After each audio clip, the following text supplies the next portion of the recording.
Buenos días para todos. Iniciamos nuevamente la semana hablando de nuestro manual de vida. Créanme que es importante conocer el contenido que hay aquí porque es lo que nos enseña a nosotros a vivir aquí en la tierra y nos enseña también de lo que viene después de la vida.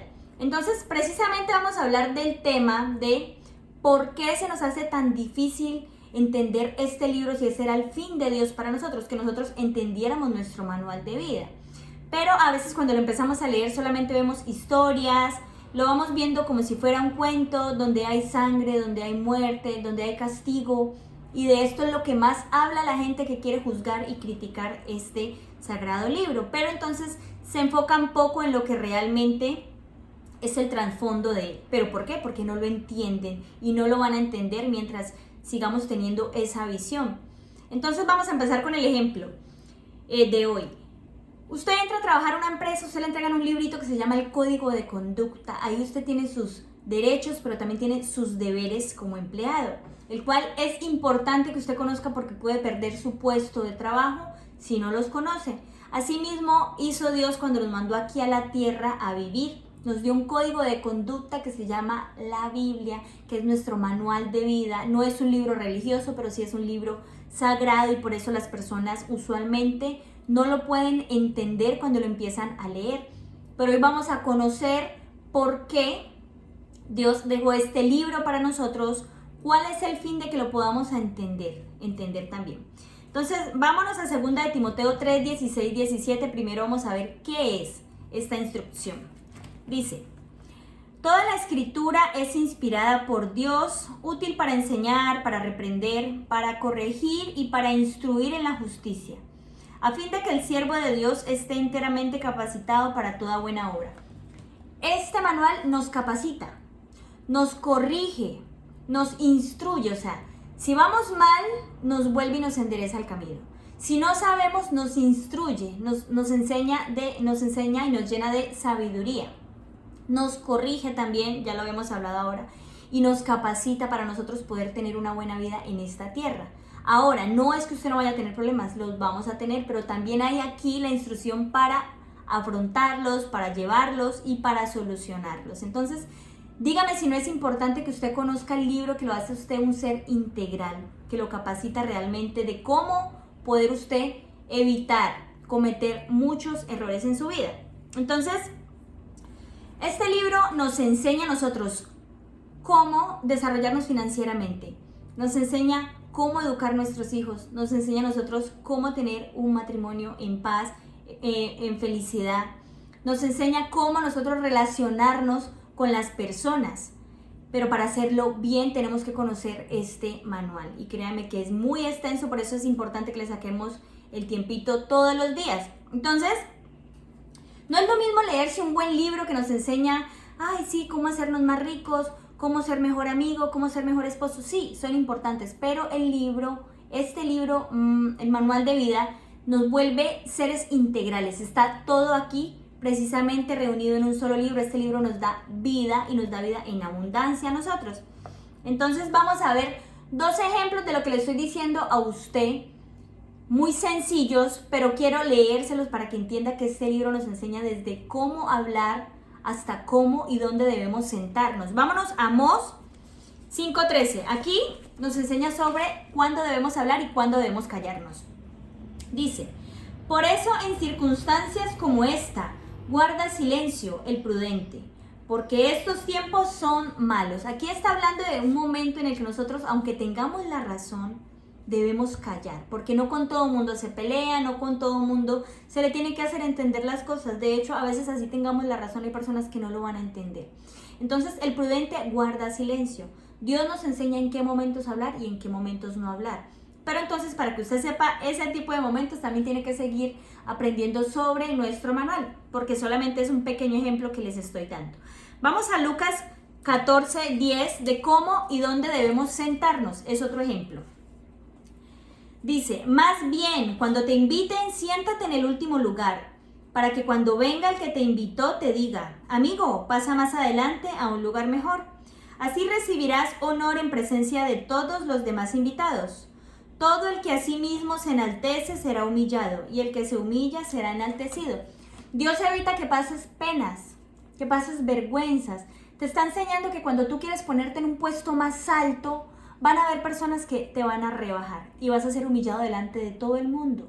Entonces, estos son dos ejemplos muy sencillos de los cuales yo les quiero mostrar a ustedes el manual para qué está diseñado. Para enseñarnos, para volvernos personas sabias, para volvernos seres integrales, que en todo momento nos esté educando para podernos relacionar con las personas, para poder mantener las personas que amamos cerca también y podamos instruir el mismo comportamiento en los demás. Entonces esto nos ordena la vida, literalmente, nos ordena la vida, nos edifica y nos llena de sabiduría. Dígame si no es importante conocerlo, pero ahorita vamos a empezar a ver por qué es tan difícil que nosotros podamos entender este libro y recoger toda esta grandeza que nos quiere enseñar. Vámonos a Jeremías 33:3. Vamos a ver por qué. Empecemos a ver y a conocer cuál es el primer paso para empezar a leer las escrituras y poderlas entender. Dice: así dice aquel cuyo nombre es el Señor, que hizo la tierra y la formó y la estableció con firmeza. Clama a mí y te responderé y te daré a conocer cosas grandes y ocultas que tú no sabes. Estamos empezando a ver de que tenemos que empezar a pedir la dirección de quién la dejó para nosotros. Clama a mí, te responderé y te enseñaré cosas ocultas que tú no sabes. Aunque tú leas esta Biblia, hay cosas que no logramos entender y sacar a simple vista de aquí, que son importantes que las aprendamos y que las sepamos a nuestra vida. Vámonos a Efesios 1:17-18. Yo quiero que leamos rapidito, pero que vamos teniendo claro qué quiere decir cada versículo. Dice: pido que el Dios de nuestro Señor Jesucristo, el Padre glorioso, les dé el espíritu de sabiduría y de revelación para que lo conozcan mejor. Pido también que se les ilumine los ojos del corazón para que sepan a qué esperanza Él los ha llamado, cuál es la riqueza de su gloriosa herencia entre los santos. Estamos hablando, número 1, de espíritu de sabiduría, para que nos sea revelada. ¿Qué es la palabra revelación? Estuve buscando y la palabra revelación quiere decir manifestación de una verdad secreta u oculta.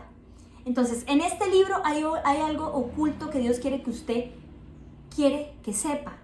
Pero ¿por qué está oculto si el fin de Dios era precisamente que nosotros lo conociéramos? Pero como Dios es Dios y no es lo que nosotros queramos que Él sea, muchas veces nosotros queremos que Dios nos tenga aquí todo en la manito, listo, súper masticadito, pero Él es Dios y Él hace las cosas como Él las quiere hacer. Entonces no se pierda lo que vamos a leer ahorita a continuación, porque usted va a entender por qué esto está oculto en este libro sagrado. Esta palabra es como una semillita, mira, una semillita que yo tengo aquí en la mano, pongamos de limón. Si yo la entierro, la abono, ella crece y va a dar vida. Pero si esta semillita yo la tengo aquí en la mano, simplemente va a morir y no va a pasar nada. Eso mismo es esta escritura en la vida de nosotros. Por más conocimiento que usted tenga de ella, si no la aplica, si no la entierra a su vida, no va a dar fruto, no va a crecer y no va a dar más semillas. Precisamente esto es lo que pasa cuando nosotros leemos, entendemos o conocemos y no lo aplicamos a nuestra vida. Entonces, el fin de esto es entenderlo y aplicarlo a nuestra vida para que así mismo nosotros demos el fruto que Dios quiere en nosotros. Entonces, ¿por qué es importante que nosotros conozcamos esto? Vámonos aquí a Salmo 139, desde el verso 1. Desde el verso 1. ¿Por qué es importante que nosotros conozcamos a Dios? Ahora escuchamos aquí este pedacito. Dice: Señor, tú me examinas, tú me conoces, sabes cuándo me siento, cuándo me levanto. Aún a la distancia me lees el pensamiento, mis trajines y descansos los conoces.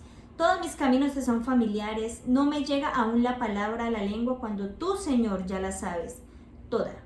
Tu protección me envuelve por completo, me cubres con la palma de tu mano. Dios fue el primero que nos conoció. Nos cubre en todo momento. Que usted hoy esté aquí escuchando esto es porque Dios lo tiene a usted en protección, lo está cubriendo lo está cuidando. Entonces, ¿por qué nosotros no vamos a querer conocerlo a Él? ¿Por qué lo ignoramos en todo momento cuando Él quiere que le conozcamos, que lo amemos? Pero, mire, muy importante aquí esta parte. Vámonos a primera de Corintios 2, 8, 9 y 10. Aquí vamos a empezar a conocer el por qué no la entendemos. Primera de Corintios. Dice, ninguno de los gobernantes de este mundo la entendió, porque de haberla entendido no habría crucificado al Señor de la gloria. Sin embargo, como está escrito, ningún ojo ha visto, ningún oído ha escuchado, ninguna mente humana ha concebido lo que Dios ha preparado para quienes lo aman. Ahora bien, Dios ha revelado esto por medio de su Espíritu, pues por el Espíritu lo examina todo hasta las profundidades de Dios. ¿Por qué no entendemos esta escritura? Número 1 dice, porque está hecha para quienes lo aman. La importancia de nosotros conocer a Dios es precisamente de que así vamos a poder entender lo que está escrito para quienes lo aman. No, esto no está escrito para cualquier persona, esto no está escrito para el que quiere venir a contender, para el que quiere venir a juzgar y a criticar a Dios. Nunca va a encontrar precisamente esta sabiduría que hay aquí. Pero ¿cómo podemos amar a Dios? Conociéndolo. ¿Y cómo lo conocemos? Leyendo la Escritura. Pero ¿cómo voy a leer la Escritura si no la entiendo? Clama a mí y yo te responderé y te enseñaré cosas ocultas que tú no conoces. Entonces Dios nos enseña el procedimiento de cómo entender, para qué la necesitamos entender, cómo lo vamos a conocer a Él y cómo lo vamos a amar.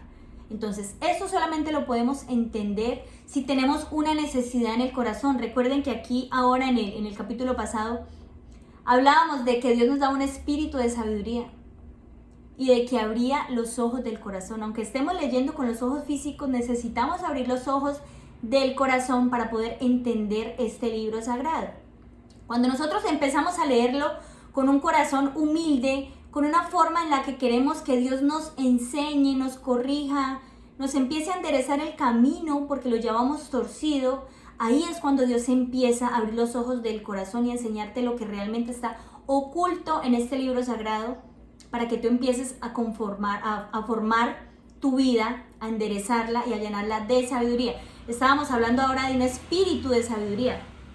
Cuando Dios dice que, pongan atención aquí, Dios nos ha revelado esto por medio del Espíritu, pues el Espíritu lo examina todo hasta las profundidades de Dios. Recuerden que cuando nosotros llegamos a la tierra y fuimos formados por Dios, Él puso su aliento en nosotros, Él puso su Espíritu por medio de Él. Si nosotros no conectamos nuestro Espíritu con Él, no va a ser nuestra carne la que se vaya a comunicar con Él, ni la que vaya a entender todo nuestro cuerpo. Entonces necesitamos abrir los ojos del corazón, con humildad empezar a leer este libro, pedir la sabiduría de Él, pedir el conocimiento que Él quiere que nosotros tengamos. Clama a mí y yo te responderé, no lo olviden. Vámonos aquí, ya el último versículo, a Job 9, verso 2, 3 y 4. ¿Qué pasa cuando empezamos a leer esta palabra con otros ojos o con otra intención? Mire. Aunque sé muy bien que esto es cierto, ¿cómo puede un mortal justificarse ante Dios? Si uno quisiera disputar con Él de 1000 cosas, no podría responderle una sola.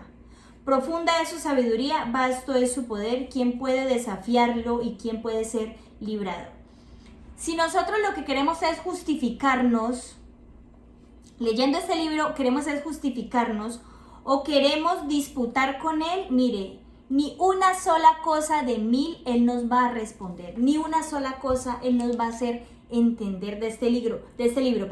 Vamos a seguir simplemente leyendo cuentos, historias y todo lo que usted quiera ver en estas letras, lo va a seguir viendo mientras usted no disponga su espíritu, mientras usted no pida el discernimiento para que Dios se lo haga ver a usted, para que Él le revele. Ahora, usted me dice, si el fin es que Dios mandara este manual de vida para toda la humanidad, sí, pero para quienes lo aman de corazón. Dios no le interesa a personas que no lo aman de corazón.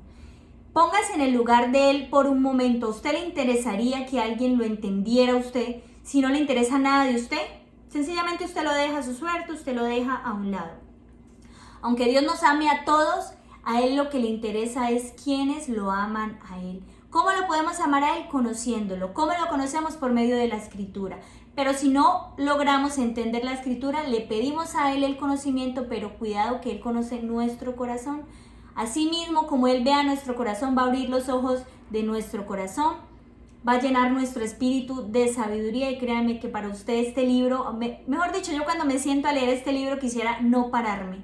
De verdad me encanta todo lo que veo y yo le pido a Dios que me siga llenando de discernimiento y entendimiento para poderlo conocer aún más, porque yo creo que no lo conozco ni el 1% todavía y ya lo amo. Entonces esto es lo que Él quiere para todos nosotros, que nosotros lo entendamos, pero debemos pedirle primeramente a Él el discernimiento, abrir nuestros ojos del corazón, llenarnos de humildad para así mismo poder recoger toda esta riqueza que hay en este libro escrita para quienes lo aman. Que tengan un bonito día. Chao.